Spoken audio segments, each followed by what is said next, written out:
जय हिंद प्रियजनों, DK social channel में आपका स्वागत है। दोस्तों मैं उचित डीके जी।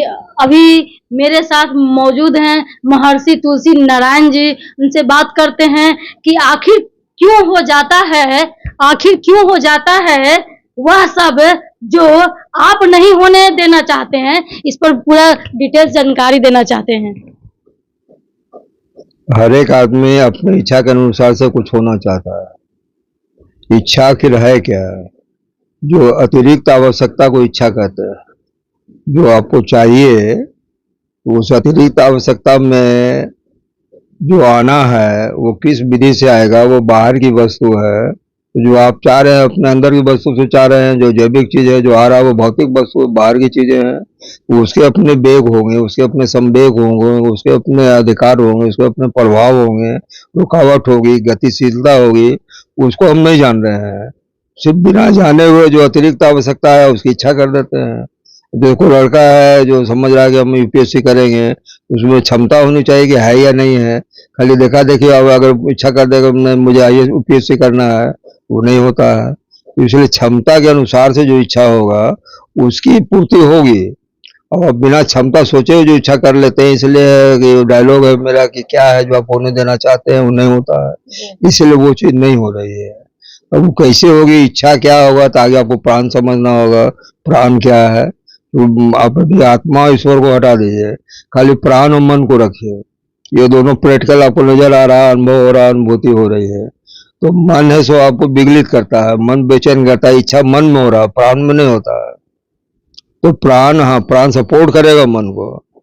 तो इच्छा जो हुआ तो आगे प्राण अतिरिक्त थोड़ा चाह रहा है, मतलब मन उसको अतिरिक्त करने के लिए कह रहा है। उस अतिरिक्तता का जो डायमेंशन होगा, जो वेग होगा, या जो उसकी पूर्ति क्षतिपूर्ति जो करेंगे, उसकी जो क्षमता होगी वो प्राण को देना पड़ेगा। वो प्राण नहीं समझ रहा है या मन नहीं समझ रहा है मेरे प्राण की कैपेसिटी क्या है, मेरे प्राण की क्षमता क्या है।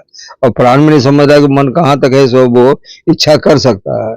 इसीलिए पूरा इंटायर भौतिक जगत जो है या भौतिक संसार जो है या युगों युगों से मानव सभ्यता चलती आ रही है, इसी इच्छा के द्वंद में, इसी आकांक्षा के द्वंद में, इसी महत्वाकांक्षा के द्वंद में काल कल्पित मन मृत्यु के प्राप्त हो रहे हैं।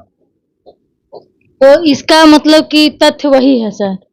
तथ्य वही है कि माने आप यदि सवाल है कि गणित के अनुसार से 10 अंक आता है, 9 अंक आपका हुआ, 0 आया, और बायोलॉजिकल में 5 ही अंक आता है। तो 5वां सब प्राण कहा जाता है। वो कैसे, उसकी डिटेल चर्चा कोई सेमिनार करना हो तो हम समझा सकते हैं। उसके अनुपात में जो प्रतिलोम विधि होती है, जिसको कि रिवर्स मैथमेटिक्स कहते हैं, तो दूसरी चीज आ जाती है जो जो 5 का जो अंग है, अवयव है, उसको पूर्ति करता है। कैसे पूर्ति करता है, उसके एक डायनेमिक्स होते हैं, नियम होते हैं, विधि होते हैं, जिसको हम समझा सकते हैं, बता सकते हैं, या उसको पूरा दिग्दर्शन निर्देशन भी दे सकते हैं कि ये चीज होनी चाहिए। अभी हम लोग अपने शरीर को ही नहीं समझे हैं। शरीर जो कह दिया है, जो एनाटॉमी अंग जान लीजिए, मेडिकल साइंस सिर्फ एनाटॉमी जान रहा है, होम्योपैथिक विज्ञान सिर्फ लक्षण जान रहा है। वो लक्षण जो है निम्न ने निकाला था, बात का लक्षण जो बदल गया है प्रदूषण से, रेडिएशन से, वो लक्षण वो लोग नहीं समझ रहे हैं। जो पुराना लक्षण है निम्न साहब का, उसी लक्षण से होम्योपैथिक चल रहा है।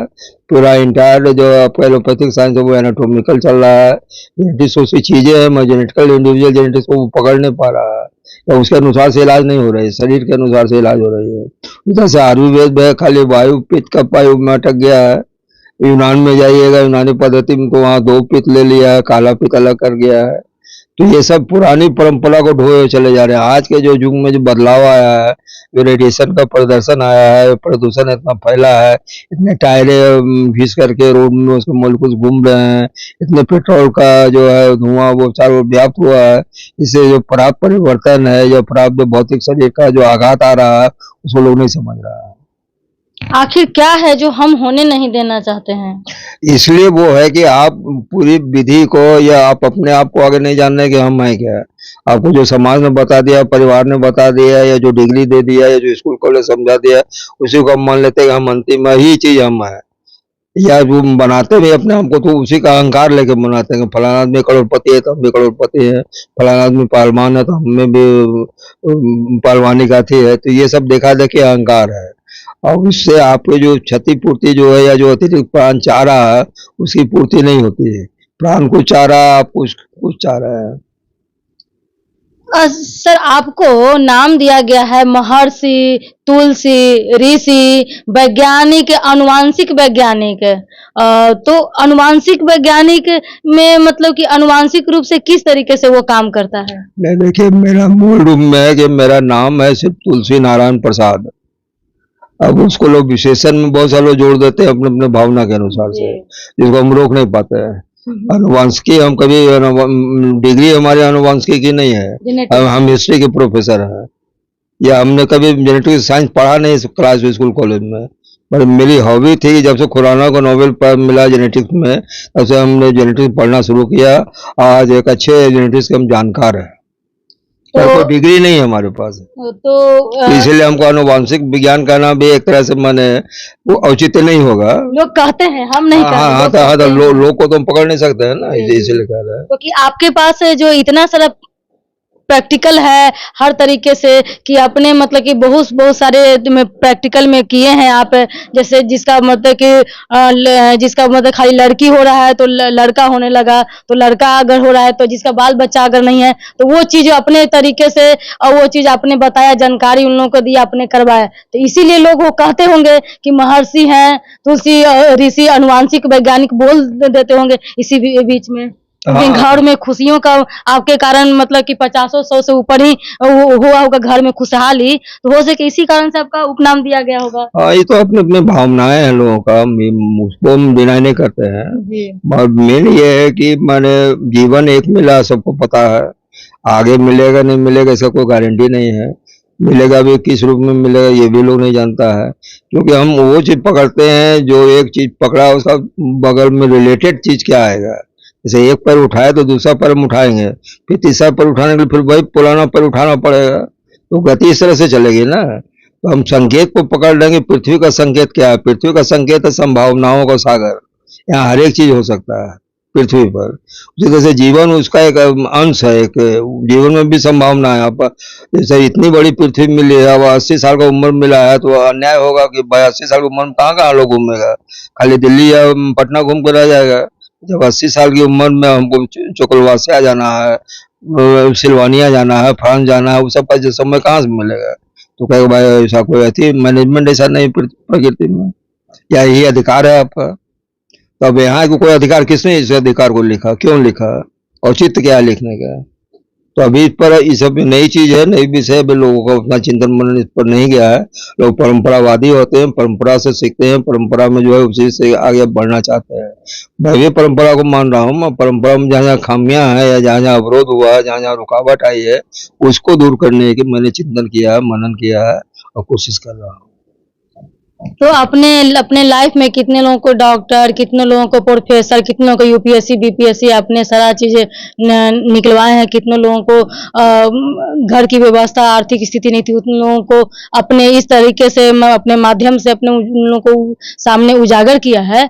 तो इस तरह से एक मन में एक ये आ रहा था कि आखिर है ये क्या चीज है, ऐसा चीज गुण जो है, जैसे कहते हैं हम लोग कायाकल्प जो है, जो काया देखते हैं लोगों में काया पलट देता है, तो मनुष्य जीवनी में क्या कुछ चेंजिंग करना चाहिए? नहीं ना, मनुष्य में चेंजिंग तब ना होगा। आप हैं क्या चीज? अब लोहा को ही ना, लोहा से लोहा का छड़ बना सकते हैं, आटा से लोहा का छड़ नहीं बनेगा। जो चीज है उस चीज का वही वृद्धि करेंगे या परिमार्जित करेंगे या कट छाट करेंगे, तो वो चीज बनेगी या नई चीज बनेगी। तो आगे अपने जीवन को समझना होगा कि हम, अभी तो आपका जीवन है, जैसे जन्म लिया उसमें तो आप कॉस्मिक पार्ट थे। यहाँ जन्म लिए थे, जिस परिवार में जन्म लिए उस परिवार की जाति में आ गए, फिर उस समाज में आ गए, फिर उस जिला के क्षेत्रीय हो गए, फिर उस प्रांत के हो गए, फिर उस देश के हो गए। यूनिवर्सल जो थे, विश्व के जो वैश्विक कण था वो समाप्त हो गया। अभी हर एक आदमी घिरा हुआ अपने परिवार में, अपने जात में, फिर आगे राजनीति में आ जाता, फिर राष्ट्रीयता में आ जाता है। तो ये मेरा विज्ञान है, ये जो मेरा शोध है वो वैश्विक है। मैं न कोई राष्ट्रीयता है, न कोई जातीयता है, न कोई प्रांतीयता है, किसी तरह का ये नहीं है। मगर क्योंकि समाज ऐसा चल रहा है, परंपरा ऐसा चल रहा है, तो परंपरा को हम तोड़ भी नहीं सकते हैं अकेले, इसलिए उसका अनुमोदन भी करते हैं। रह गया जितने लोगों हमने फायदा किया है, तो वो कोई अब इतनी बड़ी, अभी हमारा 77 साल उम्र जा रहा है, रास्ता में जो जो मिलते गए, जहाँ जहाँ हुआ सब सब ड्यूटी थी या कर्तव्य था, हम बताते गए, लोगों को दिशा निर्देश देते गए। मोटिवेशन अलग चीज है और कराना अलग चीज है। मोटिवेट दोनों दो चीज होता है। हाँ, दोनों दो चीजें हैं। मोटिवेशन तो हर एक आदमी सत्संग में जाता है कि हम घूस नहीं लेंगे, ले लेंगे, फिर ऑफिस में आके घूस लेना शुरू कर देता है। हाँ। या सत्संग में अच्छा हरि कीर्तन हो गया, डांस में अच्छा होता है, फिर ऑफिस में वही आदमी बिना घूस ले काम नहीं करता है। गरीब आदमी आया, जो गांव देहात से आया, बेचारा रोके जाता है, तो वो कैसा सत्संग है, वो कैसा भजन है? वो सब जो आडंबर है, उससे हम दूर होना चाहते हैं या रखना चाहते हैं। जो भी चीजें प्रैक्टिकल है, जो तथ्य है वो तथ्य है। तथ्य अलग चीज है, सत्य अलग चीज है। सत्य के आधार पर तथ्य बनता है। तो अगर आप सत्य को पकड़ेंगे तो तथ्य को पकड़ेंगे, तथ्य को पकड़ेंगे तो पंच तत्व पकड़ना पड़ता है। अब उसको हम परंपरा के अनुसार से अगर पकड़ेंगे तो उसमें जो उनका दृष्टिकोण था, उस दृष्टिकोण से उठी जाते हैं। अब दृष्टिकोण बदलना होगा। दृष्टिकोण किस टाइप का है? अब ये है कि मन सत्य जब अलग हो जाता है तब आप पक्ष में आ जाते हैं। पक्ष में आ गए तो प्रतिपक्ष होगा तो पक्षपात में आ गए। फिर आप माँ में आ जाते हैं, माँ आ गए तो मोह होना ही है। फिर आप वर्ष में आ जाते हैं, वर्ष है तो माया है। तो मोह से शुरू हुआ, माया तक वर्ष में समाप्त हो गया। और उसी में 70 साल, 80 साल या 90 साल तक तो मतलब अपनी जिंदगी समाप्त हो जाती है। चलिए बहुत बहुत धन्यवाद। देख रहे हैं दोस्तों कि इनका जो है उपलब्धियां, लोगों का कहना है, लोगों में मतलब कि है सोशल मीडिया पे से लेकर के फेसबुक पर से लेकर वायरल चल रहा है इनको उपलब्धि, क्योंकि उन अपने जीवन काल में इतने अच्छे अच्छे लोगों को अच्छे अच्छे काम दिलाए, काम करवाए और अपना चेंजिंग किए। इस तरीके से उनको मतलब कि कहा जा रहा है महर्षि तुलसी ऋषि। ये वैज्ञानिक, आनुवांशिक वैज्ञानिक प्रोफेसर जो है तुलसी नारायण है, मेरे साथ मौजूद है। और देखिए आगे क्या होता है नेक्स्ट एपिसोड में, देखिएगा। जय हिंद।